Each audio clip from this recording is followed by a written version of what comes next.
С нас днес е Глория Стоилова и тя има една много интересна история, която ще се радвам да сподели с нас. Здравей, Глория! Значи, искам да те попитам, ти си майка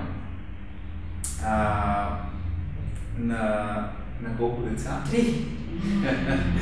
На цели 3 деца. Разкажи ни малко повече за тях. Какъв е, да започнем от там, за да добият зрителите идея за посоката на разговора, всъщност как се хранят те и след това ще се разходим малко в тяхната история и на колко години са. Всичко тръгва от това, че аз самата съм от семейство на вегетарианци, моите родители са вегетарианци и аз така съм нагледана. И това е единственият начин на хранене и начин на живот, който аз познавам. Дъщеря ми, тя скоро ще стане на 25 години. Тя е веган, поради тривиалната причина, че се роди с маче и разви астма.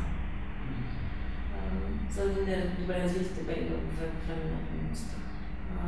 Съответно, бебе с астма се отглежда по-трудно и аз трябваше да търся алтернативни начини, хем да отглеждам здраво бебе, хем да помагам на организма да се пребори с астмата. Тя в момента е в армията, в флота и се чувства перфектно. Нямам спомен от астмата, мисля, че последния пристъп е преди около 10 години. Следва веганството и по никакъв начин това не пречи на физическото, емоционалното или психическото състояние. Средният ми син, той скоро ще стане 15 години. Той е осмачен и поради вътрешно-отровен стрес се роди с псориазис и витилиго. Съответно, за една майка, колкото и да е опит на първо или второ дете, това е много голям стрес, защото това са автоимунни заболявания, които не подлежат на контрол от конвенционалната медицина, поне към днешна дата. Амбицията ми там беше, че деца, които имат кожни проблеми и те са доказани и са започнали още близко до раждането, още в много ранна възраст, това означава, че там има и други алергии към други неща. Тоест, те не върват сами. Съответно, при тестване се оказа, че бебето е алергично и към яйчен лутък, и към атропинови, адреналинови и анальгинови медикаменти и препарати. Тоест, там конвенционалната медицина просто по никакъв начин нямаше да се работи. И наистина там започнах на принципа на сурогоятството, защото бях изчела доста неща и тогава започнах много сериозно да експериментирам, защото не беше полезното ми да кърма, въпреки че се роди недоносено и имах кърма и тогава всъщност той оцеля първата 18 месеца с цяло на кокосово мляко. 18 месеца само на кокосово? Само на кокосово мляко. Съответно, през това време плаките на псориазиса идваха и си отиваха. Аз наблюдавах какви състояния те се появяват, наблюдавах когато му давам нещо към кокосовото мляко, като плод или като зърничук, как се повлияват и всъщност на 3 годишна възраст аз вече имах много сериозна схема разработена, как той трябва да се храни. И до ден днешен, се казва, вече 10 години нямаме плаки, нямаме никакви симптомати към псориазис и витилиго. Разкажи малко повече за въпросния режим, как изглежда си достигнала до него, експериментирайки или опитвайки разни неща. Какъв е той? Какъв режим установи, че е правилен всъщност? Значи, децата, колкото са по-малко, толкова са по-интуитивни и те сами показват, стига родителя да има очите и ушите, показват кое работи за тях и кое не. Истината е, че много родители се страхуват да захранват с плодове и зеленчуци в по-ранна възраст от 6 месеца. и е разбираемо, защото конвенционалната медицина и конвенционалното отглеждане на деца казва, че всъщност те трябва да се хранят с твърди храни. Суровоядството то позволява захранването на деца, които имат някакви проблеми, на бебета, които имат някакви проблеми, позволява да се случи в много по-ранна възраст от 6 месеца, защото в тази възраст суровоядството е изцяло течно. То е на сокови или на смутите. Тоест няма баласт на храна, на твърди вещества. Режима е, че всъщност той не е почасов, а той е спрямо нуждите. Кокосовото мляко, то е най-близкото течно, безбелтъчно вещество близо до кърмата. И всъщност то позволява към него да се прибавят различни сокове, които да доставят необходимите минерали и витамини на бебето, без да се налага да поема твърда храна и без да се налага майката да се храни с специфични неща, които продават чрез кърмата. Като пример ще дам, че например, в моя случай сина ми захранването започна на 6-я месец, извън кокосовото мляко, с зелени зеленчуци. На смути направени? Да, коприва, спанак, броколи, марули, зелени чушки. Просто пак опитът ми показва, че повечето червени плодове и зеленчуци те предизвикват голяма част от плодите на псориазис. Отдавам го на биохимията на тези плодове и зеленчуци, отдавам го на това, че те имат много сериозно завишени нива на антиоксиданти. Колкото е по-червен плода или зеленчук, толкова всички го знаят това, и го отдавам съответно и на разредеността на кислорода в тези плодове и зеленчуци. Тоест, твоята препоръка и това, до което ти си достигнала, е, че зелените на цвят зеленчуци са тези, които са добри за здраве. Да. Има една теория за създателя на нашата земя, който казва, която твърди, че плодовете и зеленчуците са прилични плодове, точно по тази причина. Той не иска да каже с кои може да прекаляваме, т.е. с зелените, кои трябва да внимаваме, например, жълти и всякакви други цветове, и кои трябва да избягваме или да видим в много малки количества, т.е. червени. Тя е много дълбока тази теория, тя е силно застъпена в аюрведа и в цветолечението, цветове, хранени цветове. Разкажи ли за третия? Най-малкият ми син, той е лактовеган, поради тривиалната причина, че той се роди много подобрена версия, без да си имат никакви проблеми. И всъщност аз вече имах много опит с предишните две. Те са през 6 години да имат, така че имах достатъчно време между децата да си систематизирам знанията, да ги подреда и съответно да ги използвам по-правилно. Той е лактовеган поради една причина, че понеже е много светъл, много рус, много светъл и кожата всъщност, когато има недостиг на белтъчини, кожата става много светла, губи своята еластичност и започват проблеми, появява се мъх, т.е. там има много и въобще не могат да се появят други следствия от това, че не яде белтъчни, т.е. не поема голямо количество белтъци. Но не говоря за яйца и не говоря за прясно мляко от животни. От животни единствено пие козе мляко, консумира козе мляко, аз съм правя тофу от козе мляко и ядкови млека. Така че това са единствените млечни продукти. С него нямам никакви проблеми, да се казвам, много щастлива кокошчица и също има. Но това пак е въпрос на опит на наблюдение на предишните. Аз вече много по-добре знаех какво да ям и какво да не ям като стриктна вегетарианка по време на правилност, защото и това оказва влияние. Като физически режим, като хранителен режим. Ясно. Не знаеш какво да наблягаме. А ти казваш вегетарианка, т.е. ти консумираш млечни продукти? Не. Не консумираш млечни? Не консумираш никакви животински? Не, никакви животински. Окей. Добре. И всъщност децата вече са на години, разбрахме. те нямат никакви проблеми, недостиг, лишения от нещо. Ако те не кажат, например, че са вегани или лактовегани или слабоядци, никой няма да забележи по външни новики или по поведение. Единствено, което аз забелязвам е, например, когато са били ученици, голяма част, режима горе-долу е закуска обяд вечера.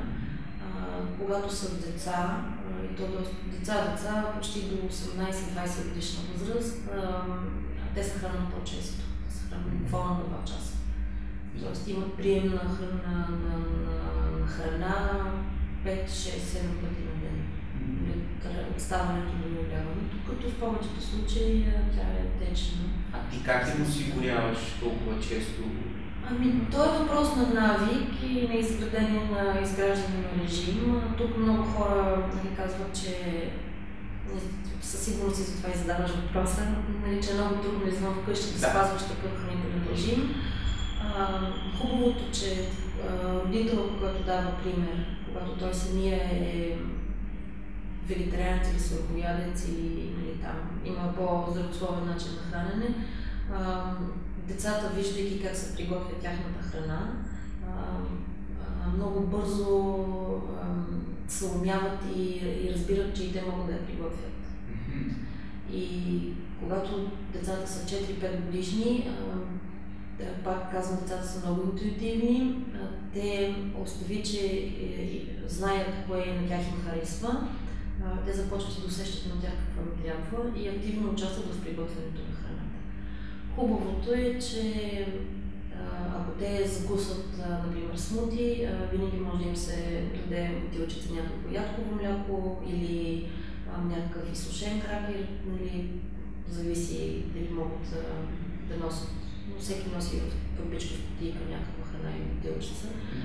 За много хора, например, 200 мл ядково мляко не са храна, за вегетарианците си е цял рацион, защото получават много неща.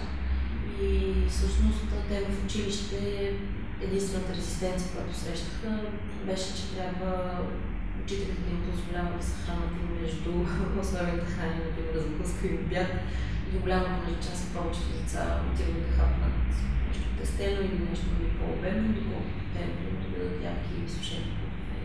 Тоест те си носят, приготвят част от храната си приготвят сами, част от храната ти им помагаш да си приготвят и те си я носят с тях и това е изграден навик още от... Това е изграден навик, и даже в така наречения пубертет, който аз категорично го отричам въобще като явление. Мисля, че просто някои хора се оправдават с възрастта.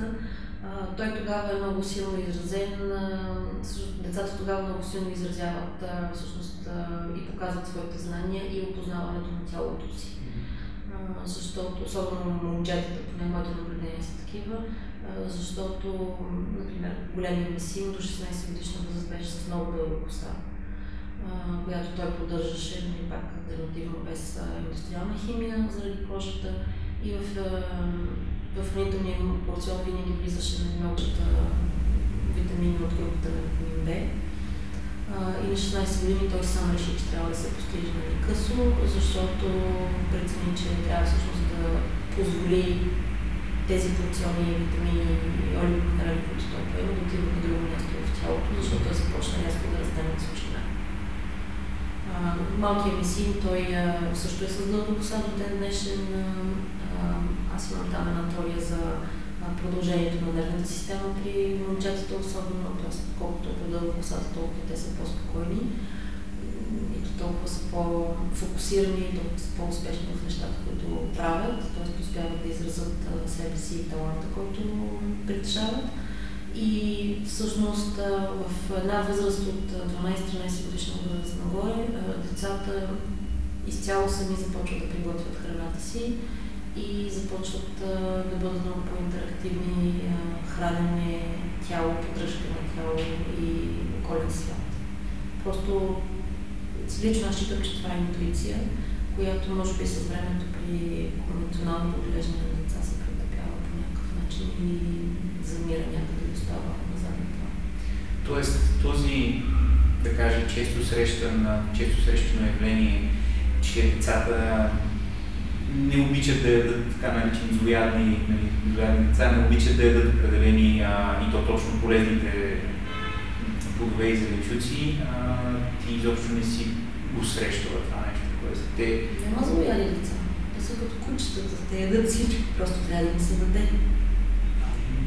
Аз така просто знам от родители, че определени храни, то точно конкретно така, по-полезните, по-зелените храни, децата много не си падат по тях и предпочитат шоколад, предпочитат вафли и така нататък, на неща, на които може би са свикнали. Просто искат да уточнят, че ти не си го имала този момент, в който те да не искат определена храна. Аз не мога да кажа защо не съм го имала този проблем, защото тези храни, например зелените зеленчуци, те се вкарват в много ранна възраст. Така. Ти каза след 6-тия месец. След 6-тия месец започва се с 5 кубични сантиметра течност към кърмата или към кокосовото мляко. Не се прибавя подсладител. Ако случайно, например, ако се използва, да кажем, спанак, той е безвкусен, когато е в течна форма, може да се прибави някакъв подсладител. В повечето случаи това е, например, сока на кисната форма. Или на гроздова захар, декстроза, тя е различна, тя не е вредна за бебетата. Но зелените зеленчуци, аз също, например, като вида сготвям огненос, не ми харесва на вид. Децата са визуални, те харесват да ядат това, което очите им харесват. А за родителите, те не могат да си представят как ще изтискат сока, например, на една връзка на огненос. Ако случайно могат да си го представят, те или не знаят как физически това нещо да стане и автоматически застава третото нещо, което не е последно, колко време ще ми отнеме да изтискам този сок, тази връзка на огненос. И всъщност проблема на злоядните деца е малко генерализиран, но мързъл, относителният мързъл на родителите. Много по-лесно е да сготвиш едно нещо на куп, например, една зеленчукова супа и всичко там да си плава и да ухае чудесно. Много по-време отнемащо, не по-трудно, но време отнемащо е всичките тези зеленчуци да минат на пасатори или да минат на екструдатори или там на каквото да е. И оттам всъщност идват и злоядите деца. Защото, например, броколито е много полезно за бебетата, въобще за подрастващите деца. Много малко родители дават броколи на децата си, същото и с брюкселските зелки. Аз лично съм виждала хора на 20 години, които нямаха идея, че всъщност това са брюкселски зелки и те се ядат. Тоест те никога не бяха представени, на тях не беше представен този зеленчук. И пак казвам, ако зеленчуците се представят в правилната форма, например на сокове или на смутита или на кашички, на крек супа, децата няма да бъдат злояди. Един друг въпрос искам да ти задам. Твоите деца на детска градина ходили ли са тук в България? И питам, защото знам, че в детските градини има определени правила, определени храни, за които се хранят децата и как биха могли да се справят с този момент родителите? И това изобщо две взаимоизключващи неща ли са правилно похранене с ходенето на детска градина? Не е невъзможно. На този етап в България доскоро беше много трудно. Факт е, че първите ми две деца не са ходили на детска градина в България, в чужбина. Факт е, че там много са се съобразявали с моите хранителни изисквания спрямо за децата. Как се е случило? Как сте се разбирали там? Например, голямата ми дъщеря си носеше храната, която й беше порцион за деня. Когато беше по-малка, 2-3-4 годишна, не е осъзната, за да знае кога какво се даде. Аз ги слагах в бурканчета, в кутийки, в шишенца с надпис първо, второ, трето, четвърто. И когато тя има нужда, съответно и се дава това нещо. Може би защото извън България обществото е по-отворено към различните хранителни навици на различните, дали са етнически, дали са религиозни, дали са някакви други групи. И това е нещо нормално. Средният ми син, поради проблемите с кожата и въобще с алергиите, той трябваше да влиза в категорията за различно диетично хранене, както го наричат в детските градини в България. Не намерих детска градина, която да го приеме, защото дори тези деца, които са на диета, тя, например, за деца диабетици или за деца алергични към ячен мълтък, мисля, че това се изчерпват диетите. А децата, които са суровоядци, те буквално те се отричат, защото, както и ти знаеш, много хора отричат суровоядството при деца. И понеже не намерих детска градина, която да го приеме, точно тогава се наложи да се преместя да работя в чужбина и там нямах този проблем, защото в момента, в който се обясни детето има такъв и такъв здравословен проблем, такъв и такъв хранителен режим, те казват: окей, кажете ми какво да правим и ние ще го правим. Малкият ми син беше на детска градина в България, за огромно съжаление за държавата детска градина не можа да се преборя. И не съм единствената майка, която не се преборва с системата, че има деца, които са вегетарианци. И поради тази причина ходихме в частна детска градина. Скъпо е. За съжаление, това е единственото място, в което те са по-склонни да приемат различните хранителни навици на децата. Радостното е, че все повече градини вече започват да правят и вегетарианско меню. Говоря за частните, към държавните, за съжаление, нямам наблюдение и дълбоко се съмнявам, че те биха се съгласили на друг хранителен режим, заради Министерството на здравеопазването, което има един рецептурник за детски градини и всякакви случаи. Забелязвам, че в частните училища, които предлагат обяд за децата си, също има вегетариански менюта за деца, които са вегетарианци. Тоест вече обществото и педагозите, и въобще дали в детска градина, дали в училище, започват да бъдат по-отворени към идеята, че има родители, които държат децата им да бъдат вегетарианци и не държат основно да знаят причината. Тоест вече причината не е водеща, за да има следствие, да има вегетарианско меню и да има деца вегетарианци. Искам да те питам още нещо. В процеса, докато те са растели, децата често боледуват, защото оказват се сред други деца, изобщо пламват така епидемии, зимно време, грип, така, аз лично, мои познати има, които едва ли не детето им прекарва горе-долу половината от времето вкъщи, защото е болно, другата половина на училище или в детската градина, където те си плюят едно в друго и така се сформира една интересна среда. Моят въпрос е: твоите деца дали и колко често всъщност са боледували през тези години, докато са били малки? Като говорим, може да споделиш както обикновени настинки и грипове, така и ако някакви по-сериозни заболявания са преминали. Значи, тук идва интересната част на нашия разговор. Моите деца не са боледували. Изобщо. Да. Значи, дъщеря ми с астмата, тя беше мисля, че на 14 или на 15 години, когато направи последния пристъп, просто защото имаше мъгла. Пристъпите между 3 годишна възраст и 15 годишна възраст бяха 2-3 на година и те се влияха от времето, а не от други фактори.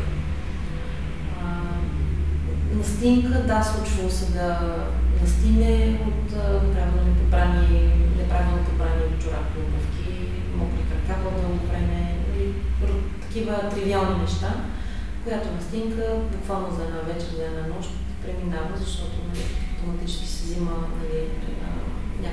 някакво действие. Средният ми син, освен кожните си проблеми, които са в ремисия вече 10 години, не и повече, не е боледувал. В смисъл, никога. Малкият ми син, той в момента скоро ще стане 13 години, май месец, никога не е боледувал. Не е дигал температура, не е настивал, не е боледувал. Лекарства не са взимали никога. Интересното е, което аз държа да подчертая, че децата, които са вегетарианци от ранна детска възраст, те изграждат много силен имунитет. Това е нещо, което много хора не го разбират и не вярват в него, но е така. Говоря за имунитет, който е генерален имунитет на тялото, спрямо външни бактериални инфекции или вирусни инфекции.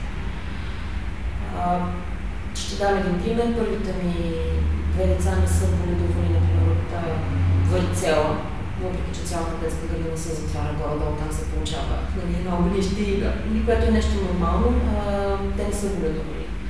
Малкият ми син се оказа, че е боледувал, но ние не сме разбрали. Тоест не е имало температура, не е имало симптоматика, просто съвсем случайно при рутинен преглед на педиатъра. Тя забеляза някакво петънце гълчица и каза, вие сте боледували в варицела. И аз казах, не сме. Защото той не ми беше подал никаква индикация, че е бил болен. Тоест, организмите на децата вегетарианци са много здрави и много родители всъщност подценяват този имунитет, който децата изграждат, когато са вегетарианци и суровоядци. Те го имат този имунитет поради една много тривиална причина. Организма и вътрешните органи не са заети да обработват храна. И когато те са научени, т.е. организмът е научен от много ранна възраст и от много малък обем като организъм, но все пак децата са по-малички и после растат. Това, което приема детето, например, като, да кажем, зеленчуково смуки за обяд, организмът много бързо си извлича каквото му е необходимо и си го разпределя където му е необходимо и никога няма липса на нещо, което да бъде пробив в имунната система и те не се изпълняват. За физическите натоварвания на децата. Много хора считат, че децата, които са вегетарианци и суровоядци, нямат физическа сила да вършат по-интензивни упражнения или да практикуват някакъв спорт. Истината е точно обратната. Децата вегетарианци имат много и съответно имат много по-бързо движение на кислород в тялото, в кръвта и съответно имат много по-бързо усвояване на минералите, които са необходими за изграждане на издържливост и на мускулна маса. Много малко хора знаят, че много висок клас спортисти на ниво олимпиади и световни първенства са вегетарианци. Първо, защото наистина организма не е заед да обработва храна. Второ, защото един вегетарианец, колкото да се натовари физически, той много бързо успява да възстанови, например, минералния баланс или течностния баланс на тялото си. И третото нещо, те не боледуват и съответно токсинните нива в организма са много ниски и те не боледуват и съответно това не им пречи да се подготвят, т.е. нямат периоди на боледуване и на възстановяване след боледуване. Моите деца са спортисти, дъщеря ми беше 9 години фигуристка, тя стигна до ниво световно за юноши. Средният ми син е джудист, доста добре се представя и на републиканско и на международно ниво. Кара скейт и е маунтенбайкър, все спортове, които са много натоварващи физически. Малкият ми син, той се занимава с фехтовки и с болдър, с скална катерене. Пак спортове, които са физически натоварващи. Това, че са суровоядци и вегани, не им пречи да изпълняват тежки физически упражнения. В йога са, от гледна точка на това, че като ученици много трудно успяват да правят физически натоварвания всеки ден, доколкото в йогата има йога за деца, която им позволява да я правят тя в рамките на 7-8 минути на ден и им дава достатъчно загряване на тялото, за да започнете да преминат през това. Искам да те попитам, ти откъде започна откъде започна да черпиш информация и как разчиташ на източниците, от които черпиш информация за това, че тя е достатъчно достоверна, за да можеш да я прилагаш на децата си. Всъщност, откъде започна да черпиш тази информация, която ти позволи да храниш децата си по този начин уверен? Значи, като за начало, аз самата идвам от семейство вегетарианци и, както казах и в началото, това е начин на хранене, който на мен ми е познат. Аз не познавам другия начин на хранене. И аз в самото начало знаех и бях абсолютно убедена, че децата ми ще бъдат вегетарианци. Тоест, в това нещо не съм подлагала на съмнение и там се чувствах много комфортно. Впоследствие, когато те започнаха да показват някакви, например, дъщеря ми с астмата, започнах да търся информация. Значи факта, че преди 25 години нямаше интернет и събирането на информация беше доста времеотнемащо и доста бавно. Но е също така факт, че аз прилагах много от нещата преди да ги приложа на децата върху себе си. Поради това, че аз съм цял живот вегетариан, познавам тялото си и зная всяка една реакция с какво съм я предизвикала, защото в същото време знае какво съм яла, какво съм поела. Източници, книги, не искам да прозвучи като реклама, но, например, аюрведическата теория за храненето е доста полезна. Но аюрведата включва прясно мляко. Полезна за това, че там е много добре класифицирано, например, този плод и този зеленчук могат да се ядат заедно, този плод и този зеленчук не могат, тези два плода не могат, тези два зеленчука не могат. Има различните комбинации, в които, например, се казва, ако ядеш, да кажем, червена чушка с купичка орехи и това нещо си го направиш, например, на пастет, ще получиш Хикс, Y, Z, минерали, витамини, там какво ще е необходимо. И това е много стабилна база, върху която ти може да започнеш сам да градиш своят порцион и да си балансираш всъщност приема на различните вещества. Но както казах, там е опита, аз първо опитвам, наблюдавам, опитвам с детето, наблюдавам, буквално не спа, и за да видя дали има някакви реакции, които са извън моето полезрение.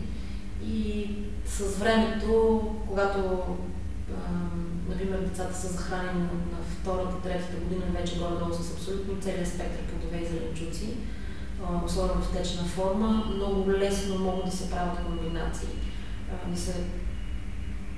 Например, когато се знае, че идва един сезон на грипови заболявания, да се правят такива смутите и такива сокове, които да, например, стимулират имунната система. Зимно време е желателно, за да не се трупат килограми, за да не се трупа нервно напрежение от децата, да се намаляват, например, белтъчните нива, да се увеличи метаболизма.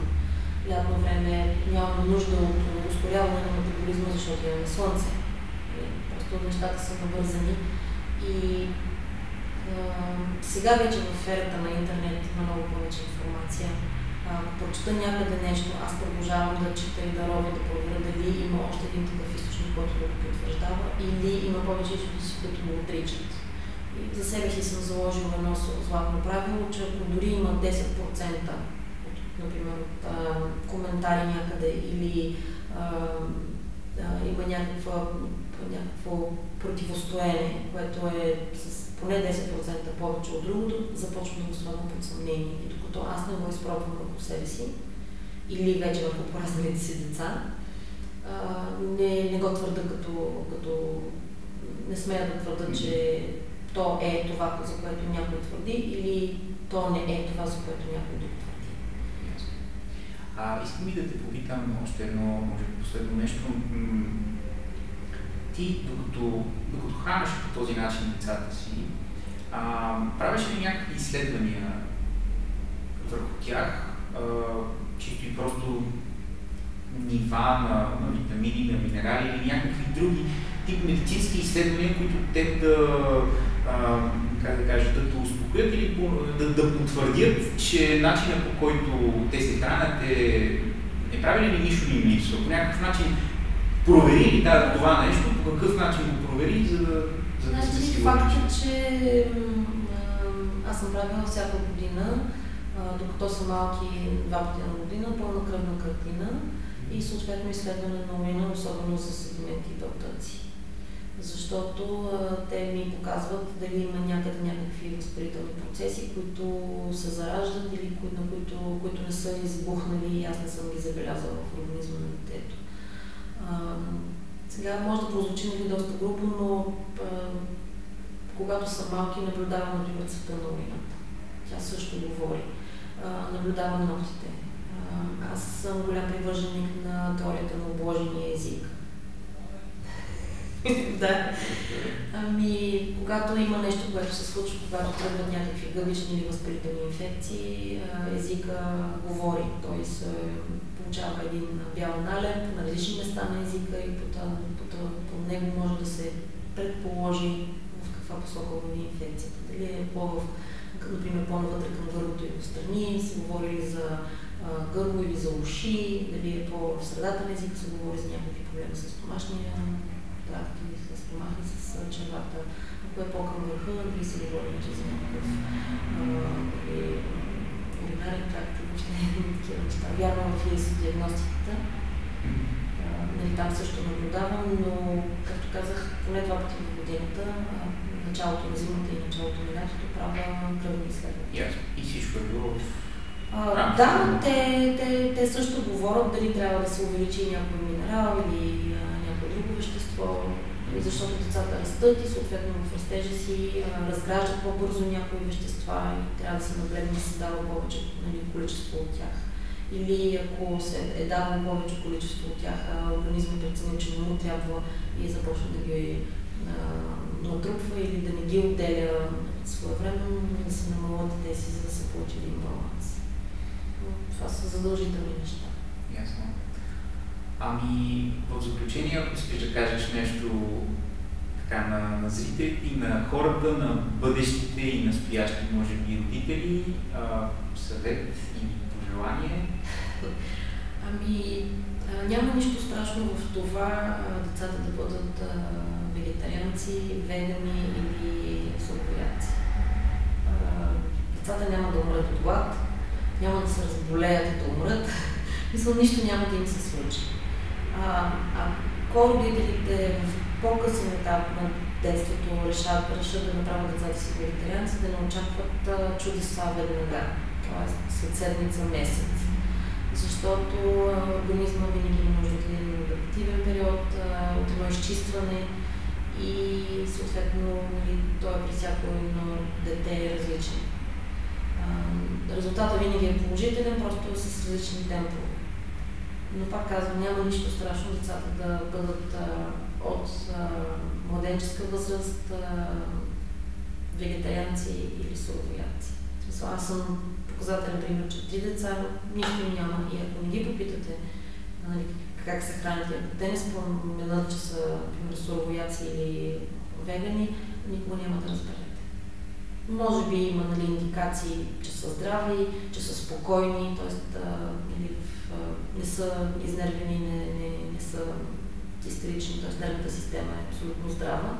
Това също са индикации, кои деца са хранят правилно, но те се казва живи, здрави, растат, пораснаха. Супер, благодаря ти много. С нас беше Глория Стоилова.